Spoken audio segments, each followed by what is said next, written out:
What's up, party people? I hope you're having a dope day. I don't know about you, but when I was a little kid, I loved dragons. I watched movies about dragons, TV shows about dragons, I had dragon toys. It was amazing. So you can imagine my childhood brain going insane when I found out that Animal Planet was coming out with a documentary that proved that dragons were real. My head literally exploded. And after some intense surgery, I watched this documentary and I was just like in awe that dragons were real until the very end when they tell you, hey, everything you just watched here, it's fake. We set out to make dragons as convincing as possible. When this first aired, people legit thought dragons were real. As this one New York Times article points out, it's easy to forget that this isn't a serious documentary about a known species. I was pissed because I was in elementary school and I had just watched a stupid documentary that was literally about nothing. I was basically lied to by Animal Planet on the false pretenses that dragons were real. Like, I could have been spending my time eating bagel bites, you douche. This would be the start in a few Animal Planet projects where they just straight up lied to the viewer, but the documentary in question today was titled Dragons, a Fantasy Made Real. And there is some added tidbits you should know about this documentary. There are two cuts to this film, one that was shown in Britain on Channel 4 and another shorter one that was shown on Animal Planet. Now for this exercise, I'm going to talk about both of these cuts because they're both manipulative in their own way. I will give the British cut some props because at a bare minimum, they don't constantly hint that this all might be real, unlike the Animal Planet version. For example, the British version starts off by saying this: the most extraordinary creature that never existed. Which I don't want to give the British cut too much credit because this is the only line throughout the whole documentary that suggests this might all be fake. Now the Animal Planet cut starts off like this. What if we discovered that this creature that haunts our imagination had once been real? To unlock these secrets, we'd need to find physical evidence. Evidence revealed by the slow retreat of a melting glacier. What if we found a body? They found a body? Also, the Animal Planet version is narrated by Patrick Stewart, and he sounds very convincing. Dragons needed a catalyst to trigger their chemical ignition. They used platinum, suggesting that somewhere in the dim and distant past, dragons and crocodilians might share an ancient common ancestor. A blood protein similar to that of polar fish. Specialized proteins found in this Antarctic ice fish prevent the formation of ice crystals in the bloodstream. Yeah, I see how I fell for this as a kid. I'm going to focus more on the British version of this documentary because honestly, it's more entertaining. But the points that are made in the British cut are the exact same points that are made in the Animal Planet cut. I am going to point out when the Animal Planet cut decides to overindulge or mislead their audience. And I will be doing some comparing and contrasting from the Animal Planet version to the British version. The documentary starts off with a bang with a T-Rex fighting a dragon, which Michael Bay put this in a movie. So in this simulation of a fight, the dragon tries to start off by making itself look bigger. It doesn't work. Then the dragon tries screaming at the T-Rex in hopes to annoy the T-Rex so much that it just goes away. So the creature tries a different tack.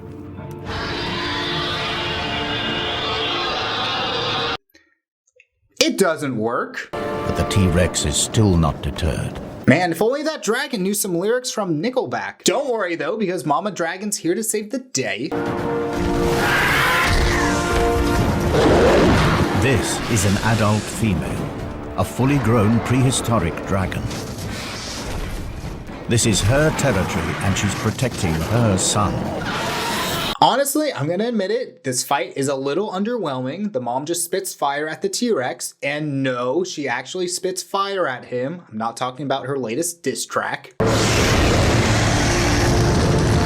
But the mom should have done that earlier because the T-Rex bites her wing and that turns out to be fatal. Damn, and that dragon was only 2 days away from retirement. So now the documentary splits off into two different stories. One that follows dragons and shows how they lived on Earth, and another one follows this crazy paleontologist named Dr. Tanner. Which, red flag when a paleontologist insists that you call them a doctor. So Dr. Tanner has been ousted by the paleontologist community because he believes in dragons. Dr. Jack Tanner, paleontologist, an overnight celebrity. But then, I blew it. Perhaps my childhood obsession had clouded my thinking. Well, I'm not going to judge you too much for believing in dragons because, trust me, I've been there. I am going to judge you for narrating your life and referring to yourself in the third person. But it's not looking all bad for our paleontologist doctor because something big just happened in Romania. Extreme skiers had fallen into a network of ice caves. They found something horrific.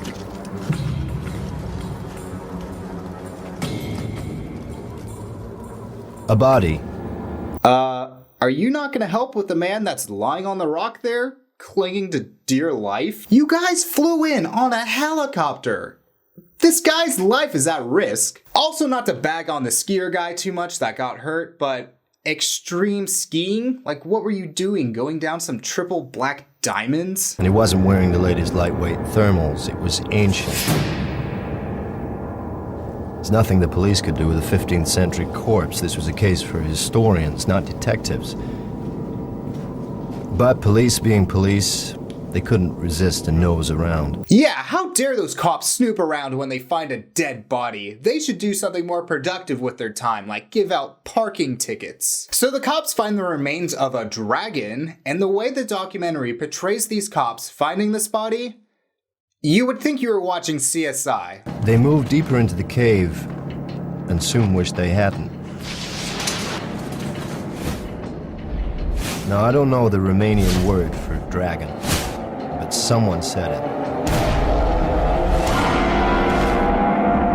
So Dr. Tanner gets to go to Romania to check out the dragon body because people aren't convinced that they found a dragon. They don't know what they've got, and neither do we. So now the documentary goes hard in on the CSI vibes with like a hint of National Treasure. So here I am, with two of the museum's rising stars, who see me as a bad career move. We've got strict orders. If this thing's of any interest, get it shipped back to London. If it's a hoax, make our excuses and leave. If news gets out, I'm the fall guy. I don't know, with the music and the two researchers and how Dr. Tanner refers to himself as the fall guy, it just reminds me of National Treasure. So the researchers get to the dragon body and everyone acts super underwhelmed. I can see why the Romanians were cagey. I should be too, if I had any sense. This has got to be a hoax. What do you mean a hoax? Like, is it a rubber suit? No? Okay. It's legit. Do you think this is some like elaborate Scooby-Doo villain plan so the Romanian police don't have to pay their taxes? I'm actually judging you that it's taking you this long to figure out it's not a hoax. So now we're starting to get into what I like to call fake science. Fake science is when you use a lot of sciencey words to make whatever you're saying sound legit. Movies and TV shows do this all the time, like Star Wars, Star Trek, that movie where the moon is attacking the Earth. The difference between when a movie or TV show does this, you know it's fake. This documentary does not tell you that this is fake. You see this lightweight structure in bird skeletons. Their bones are strong, but still light enough for flight. But the bacteria inside dragons are unique, and the gas they produce is special. This flap is very similar to the false pallets found in crocodile throats.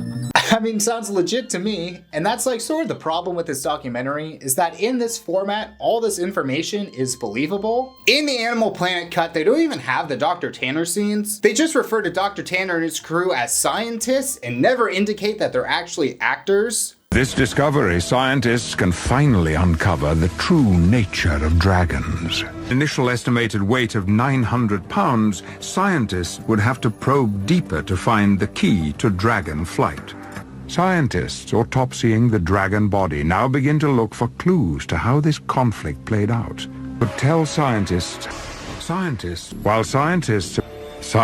are able to determine the scientists have identified scientists deploy a camera-mounted ROV to investigate. Because they cut out all of Dr. Tanner's stuff in the Animal Planet version, Patrick Stewart's left to explain all the science stuff. And he is very believable. Like, he's literally a lead in one of the shows I gave as an example for fake science. I feel like this is a pretty big indictment on what Animal Planet was trying to do. If Animal Planet was up front and had been like, hey, we don't have any evidence of dragons being real, but if they were real, this is probably how they would have worked, that would have been a different story. But nope, everything is true. until the very end. So our guy Dr. Tanner gets a little too impatient, decides it's time to cut up this dragon, even though they have X-ray technology that shows exactly what's in the dragon. But no, this guy's just gonna perform surgery on the only intact dragon body in the world. The image is too fuzzy. We don't have time to speculate. I'm going inside.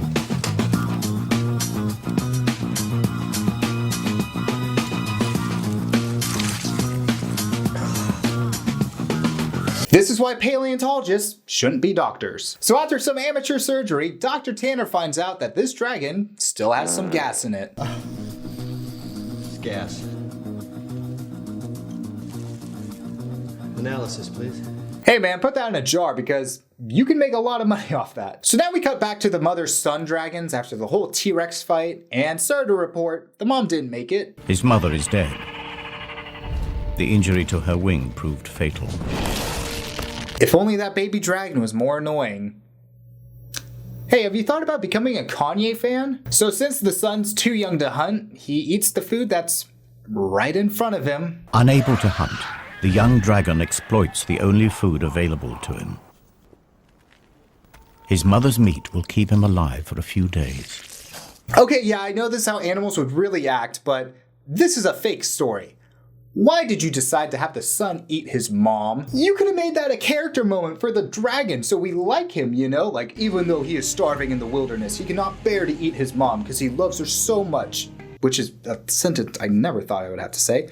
But no, you decided to do this whole extreme Norman Bates shit. So our son dragon's in a pretty bad spot right now because he never learned how to fly. And then this old creep dragon comes by and starts eating his mom. Is something they can bond about, I guess. Then the dragon realizes that he wants something more fresh, so he starts going after our son dragon here. And our guy puts it in full throttle. And I'm not gonna lie, watching this chase scene is like watching a mobility scooter race.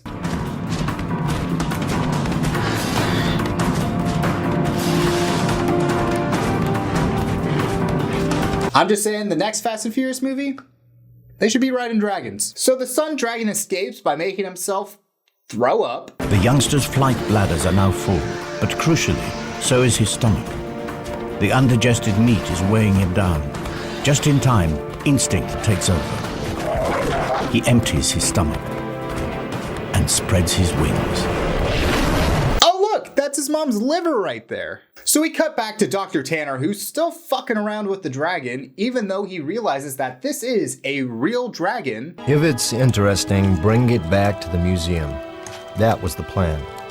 Well, it's interesting, all right. But let's see what else we can find out before we have to leave. I'm starting to think you have a bad reputation because you mess around with priceless objects. So the sun dragon then grows up and decides that he likes this one girl dragon. The only problem is, this girl, she only dates alphas, and she has a boyfriend. She's in season, and for just 1 month will breed with the alpha male.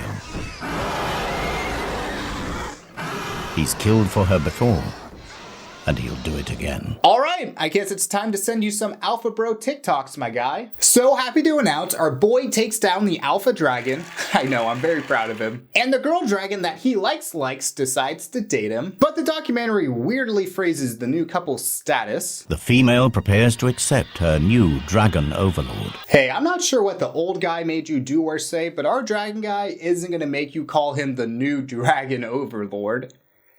He prefers Captain Dragon Overlord. So Dr. Tanner's trying to figure out how the dragons can breathe fire, and he realizes that it all comes from the dragon's farts. Sorry, gas. But to make sure that he's right, Dr. Tanner decides to light the farts on fire. I need a light.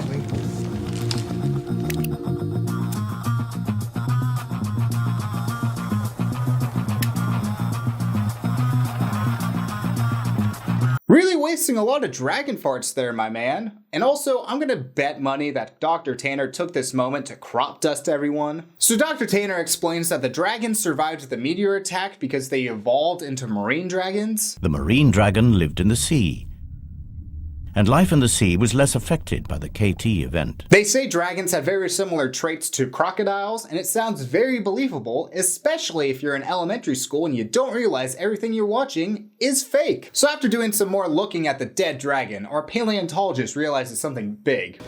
It's got 4 legs and 2 wings. 6 limbs. No vertebrate that ever lived has 6 limbs. You guys have been around this dragon for like a handful of hours now, and you're just realizing that it has 4 legs and 2 wings. I'm sorry, where did you get your degrees from? So we start to follow this new dragon who's on the hunt, but not for food, for love. Today she is hunting the rarest creature on Earth, but not to eat. Today, she's looking for a mate. Oh shit, okay, let's open up that Hinge account, update that profile, no hookups, coolest smokers, not looking for an overlord. And lucky for our girl, she finds a match. And I don't want to jump to conclusions, but I think she's falling in love. They fly around, do a dance in the sky, and then make a suicide pact? At the height of her climb, they lock talons and drop in a dazzling free fall.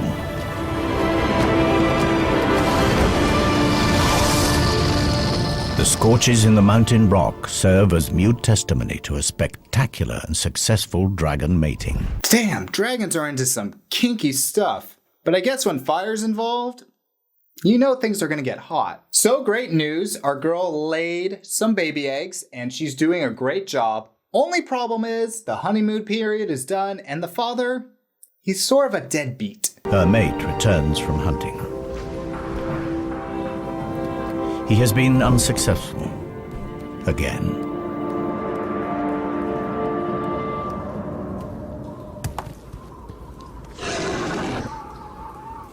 You were hunting all day and all you could find was a rock? Did you steal Charlie Brown's Halloween candy or something? I got a rock. So now we get a lot of dragons screaming and yelling at each other, and for some reason Animal Planet didn't subtitle it, but lucky for you guys, I speak dragon, so I subtitled it for you. In order to placate her for the lack of food, he brings a gift.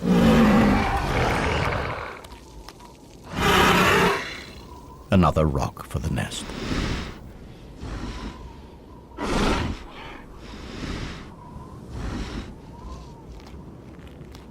The male is now clear to enter the cave. The female will take her turn to hunt.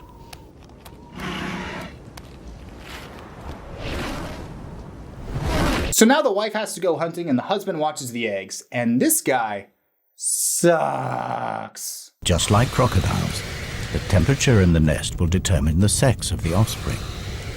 Cooler temperatures encourage the development of females. Males, even sons, will compete for territory, food, and breeding females.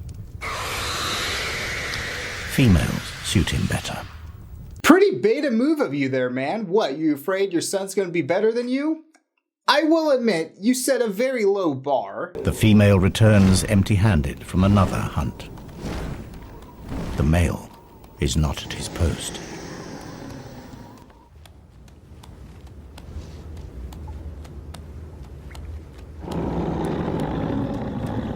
So our girl comes back to see that the eggs aren't doing so hot, and she's not happy.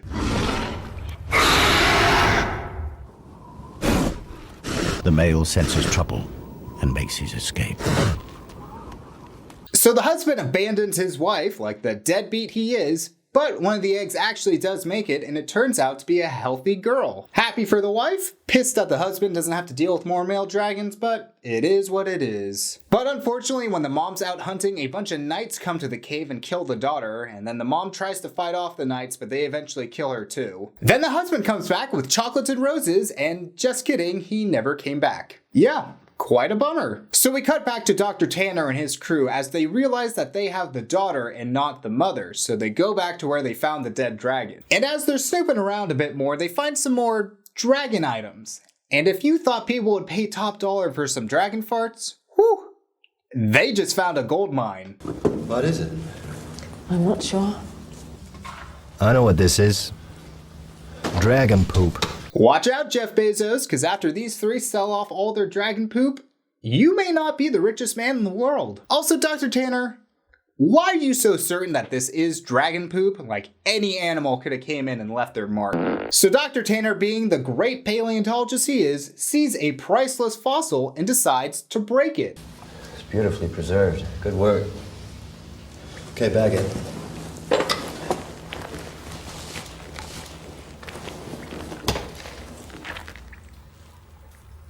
Sorry. The worst part of this, though, is that Dr. Tanner compliments the woman about how good of a job she did digging all this up. Beautifully preserved. Good work. And then he smashes it like some 6-year-old. I 100% believe that dragons were not the reason why Dr. Tanner got ousted. So after destroying this dragon poop, Dr. Tanner decides to manhandle it and break it up even more. Evidence of bone shards. And look, these look like fruit stones. For the love of God, can you at least just put on gloves when you're handling poop? Like, there's no place to wash your hands here. You're gonna end up giving everyone pink eye. So after doing some more digging around, Dr. Tanner actually finds the mother dragon, and he's pretty happy about it. I found a wing! It's huge! Ah! Great, now let's get that body out of here before Dr. Tanner can destroy it. Also, you have not washed your hands. You are getting poop all over this dragon. So Dr. Tanner gets to show up everyone that ever doubted him, and he makes one of the weirdest faces I have ever seen.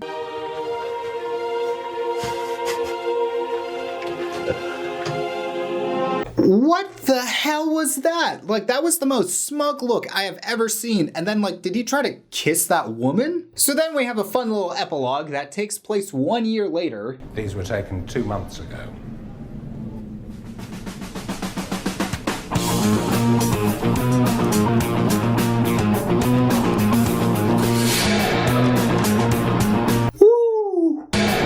So that's how the British cut ends. The Animal Planet version ends very confusingly, like you aren't sure what you just watched was real or fake. If dragons were at last delivered from the realm of myth, then what would we find?